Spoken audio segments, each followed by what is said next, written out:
Better late than never. We are starting from somewhere.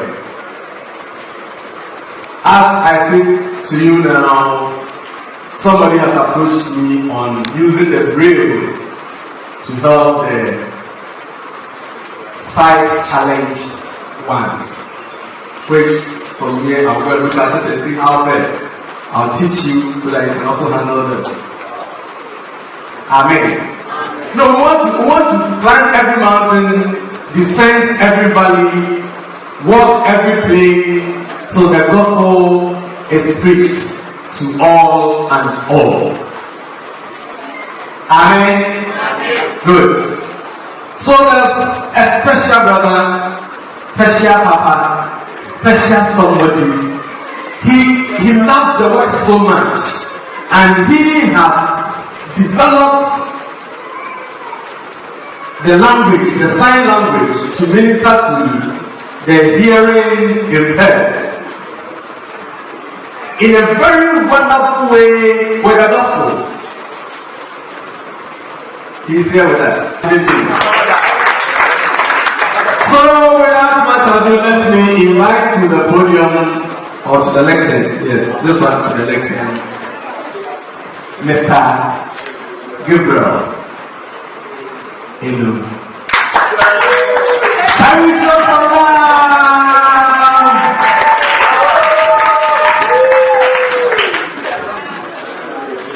Hallelujah. Hallelujah. Oh, hallelujah.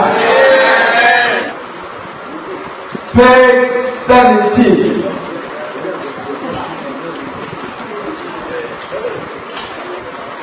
Reaching the dead with the gospel.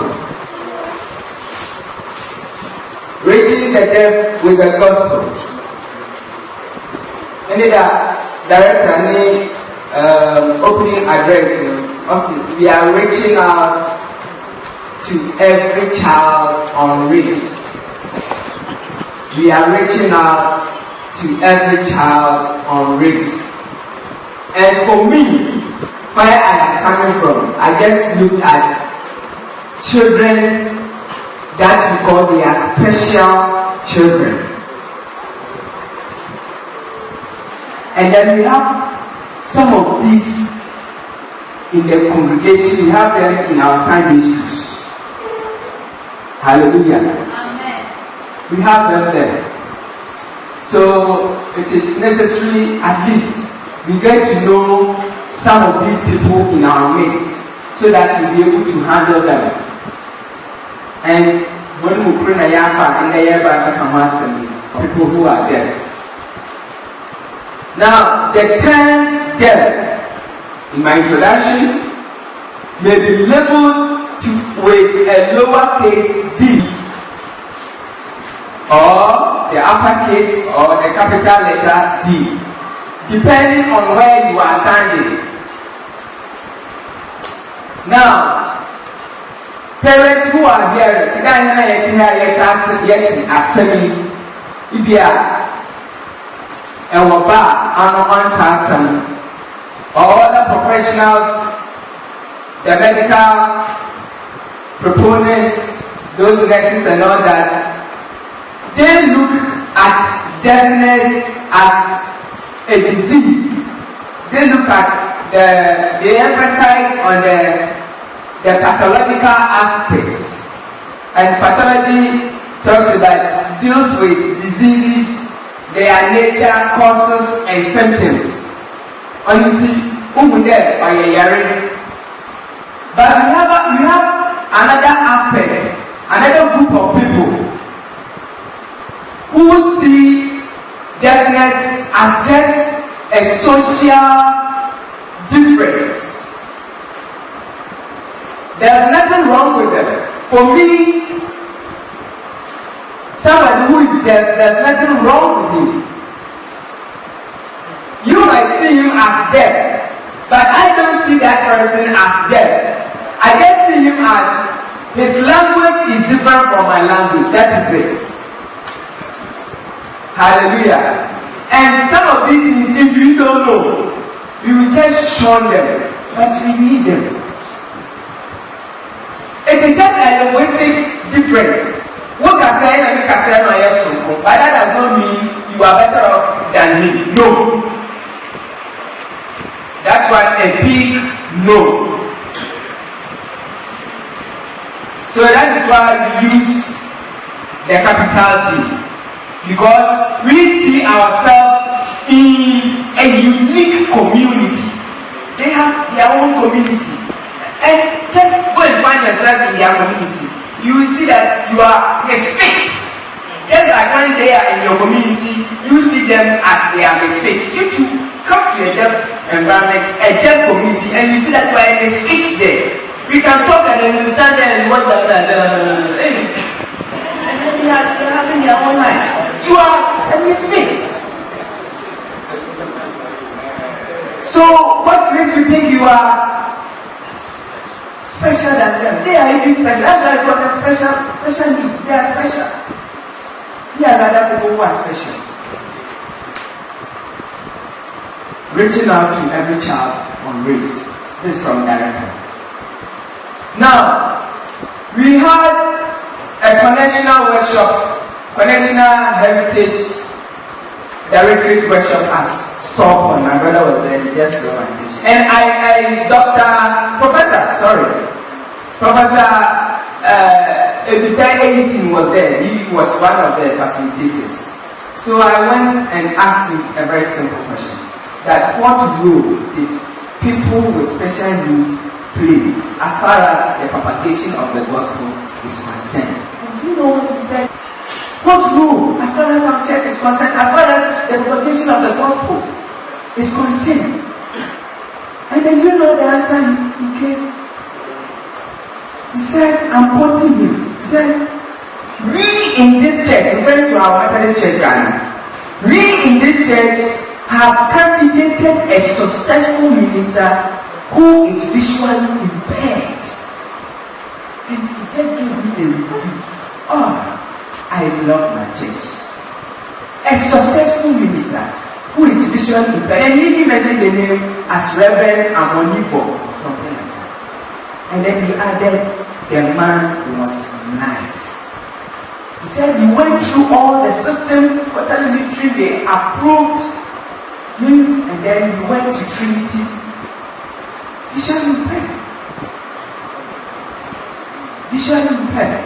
It means we have been doing more. Look, our church has been doing more.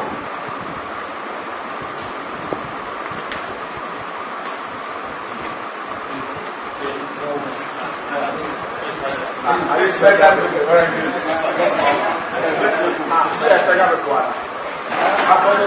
And I said, wow, I'm in a good church. You say I'm a special, I have to do that.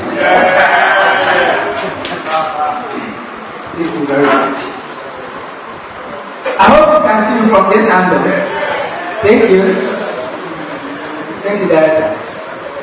Okay, now I can see all the attributes. And because we didn't necessarily hide it, it was as if the church is dormant.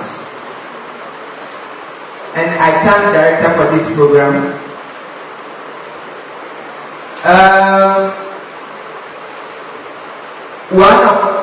It has always been my prayer that we find a way to reach people like that.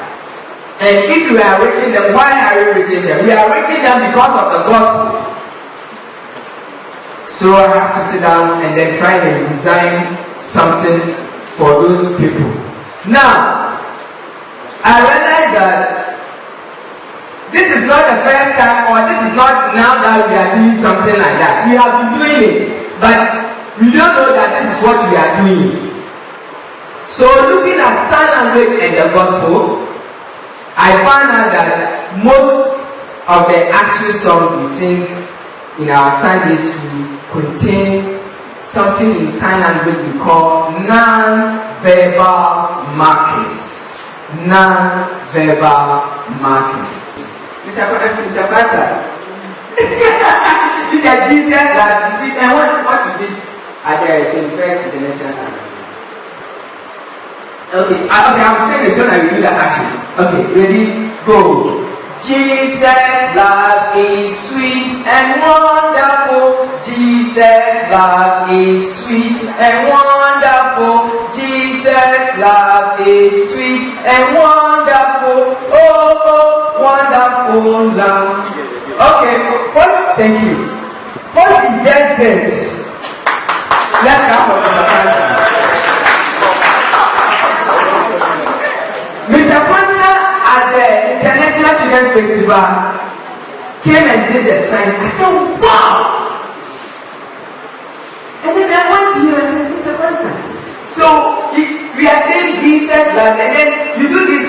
So what is it? He said, this is the sign language for Jesus. And that is it. It's the truth. That is Jesus. And then another sign, the wonderful. Wonderful.